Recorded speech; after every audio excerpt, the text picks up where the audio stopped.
Ndakafonerwa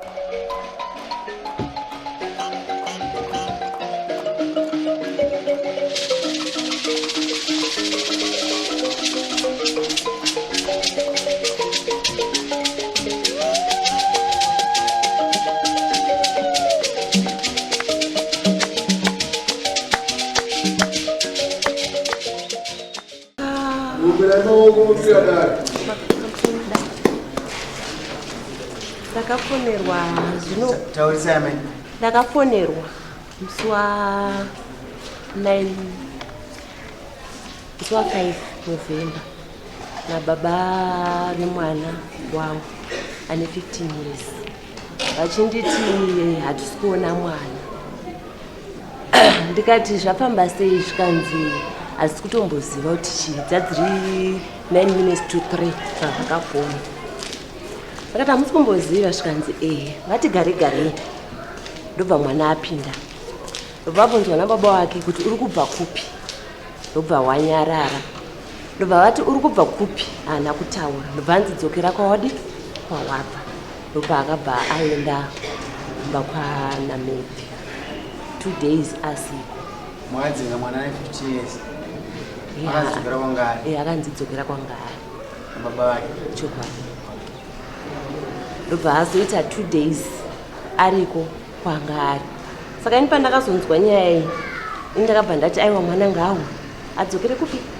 Kuchikoro. Mwana mba aidzokera kuchikoro and then nyaya yabva yanoripotwa ku social welfare yazosvika. Saka kwangari ndiye mukomana wacho. Chokwadi. Unogara kuti mubereka. Ndinogara kwamabhoko. Unogara kwamabhoko. Sikana unomuziva. Undomuziva. Chii chako? Sikana wangu. Amakore mangani? Mzura. Musikana anakumkoma. Musikana wabanga makore mangani. Ane 16. Ani sikana wanje wako? Ane 16. Paakadzingwa kumba wamutambira. Keti. Paakadzingwa kumba haana kuya kumba kwenu. Akaenda kwani? Akaenda kweshamwari yake. Kwa shamwari yako? Yake? Shamwari yake. Akapedza mazuva mangani nayo? Akaita 2 days ariko shure mekunge adzingwa kumba.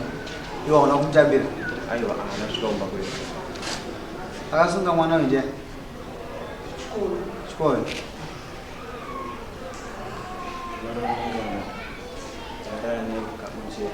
Kamwe chete.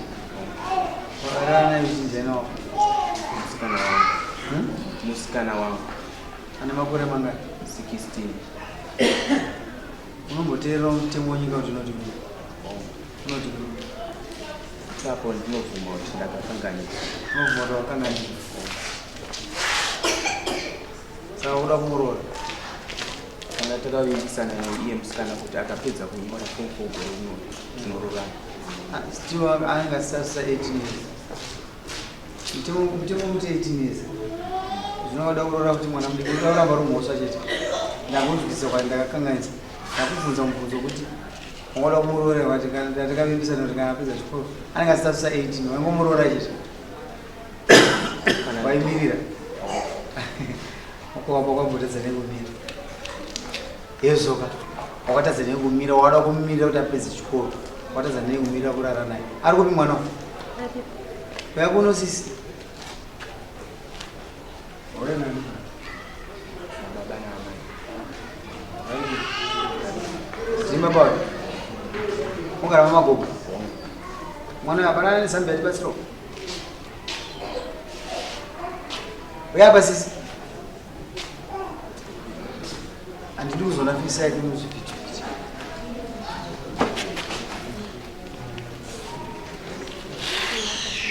Wakadini sisi? Uyu unomuziva? Pane wausoda kuti anzwe nyaya yako muno? Hapana. Jeni wako? Taurisa? Unomudiki? Iye ngomano unomudiki? Ukuita form 1?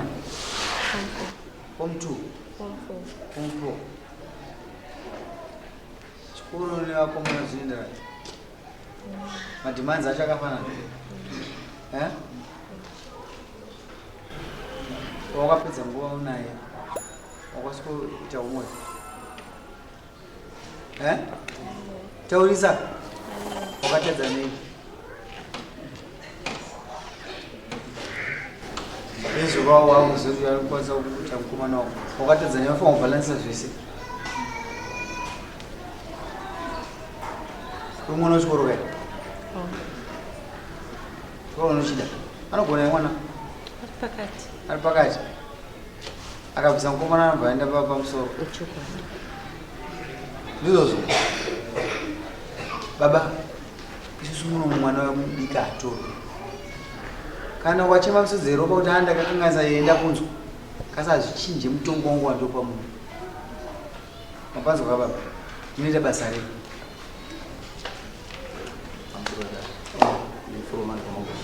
Mama gogo. Baba umukomana rega kumista. Umukomana. Uyu ni makore mangani? Kusvitsa 17 muna July. Oh.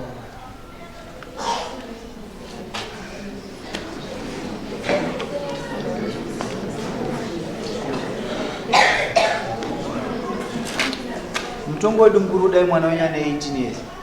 Mombe sirve. Azungisa. Mombe imwe chete chicheche $300. Ndizvina zvero ndiri mudwi. Kana 400 nokuona kuti mabhucha uzitenga mari. Uyu mwana mudiki. Kasi pane zvatinotarisira kuti kana ndazororwa samugenda ndasangana nemukomana. Baba wangu amai wangu anochaja mombe yemachita ndizvo. Chimanda chiya. Azvirevi kuti vana vacharoorana. Uyu paanokura anoona uyu asiri waakuda. Zviri normal izvozvo. Ende uyu achaona kuti uyu haachaita kwaari. Saka izvozvo mombe zvoda kuti mwana wenyu akanganisa hake kasima afanira kubvisa mombe ngani nato. Azvibvisa. Kabvisa kunoti mwana mudiki kuti chese. Kasi gavha inosvipira pasi. Wanzwa mvana? Dai izvo zvichipedza kukutonga zvinogara kuvhurira dhoketa. Yokaisira.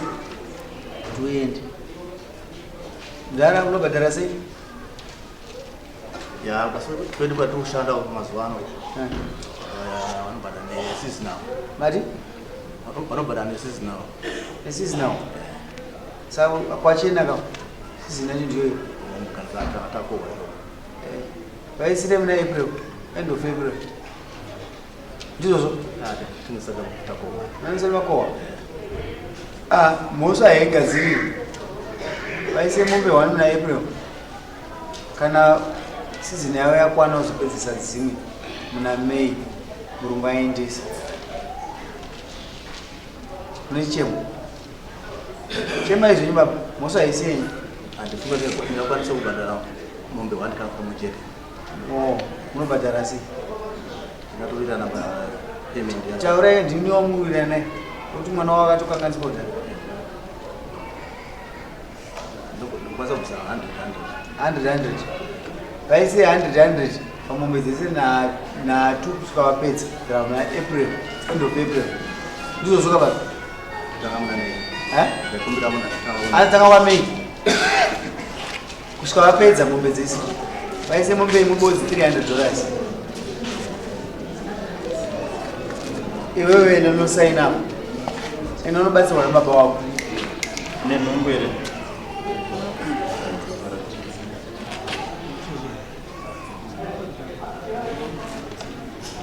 Ari udzidza uko. Madzana esekondari. Ndinogara. Ndogara mumadzana. Tende. Inonosign Saka yekumwe chikoro chomutori asaramba chomudistem. Chokwadi.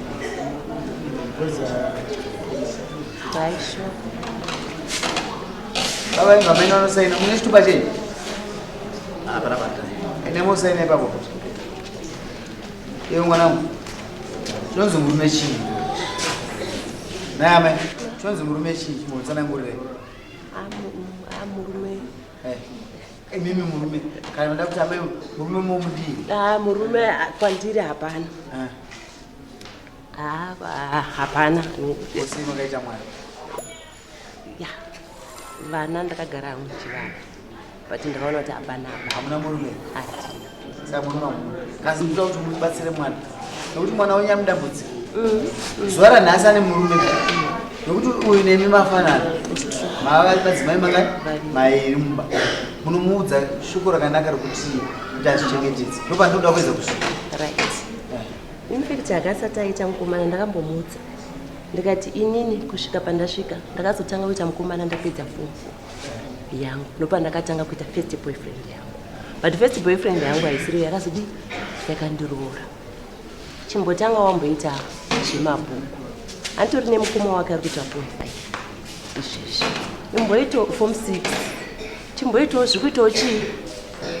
Indakamudza kuti ndakwana mukana wekuenda form 6. But ndine shure yekuti imi mudarike kudzidza kusvika ndakasvika ino.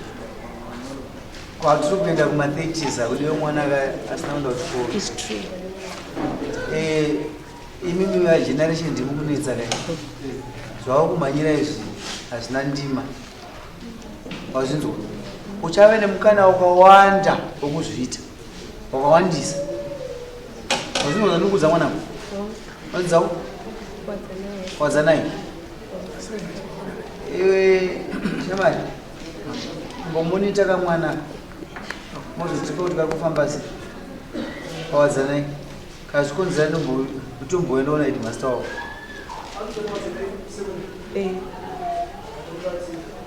Upenyu hwomwana wechikoro, mwana asikana kuchikoro, kumba kwohomework, kumasports nekunhanga ndozoti mwadzanai hamuitenderi kasi vana venyu vari kuparara mai. Menyu makairamba chete. Anoparara ndiani? Vana vedu vasikana. Saka ndingokuudza kuti mwana wenyu mupe mukana wekuti aende kunhanga. Makaitanga ina internship?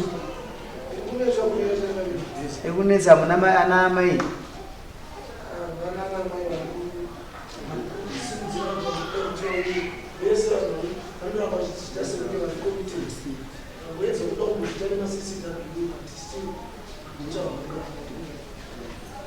Ndikatiro tizoitangana.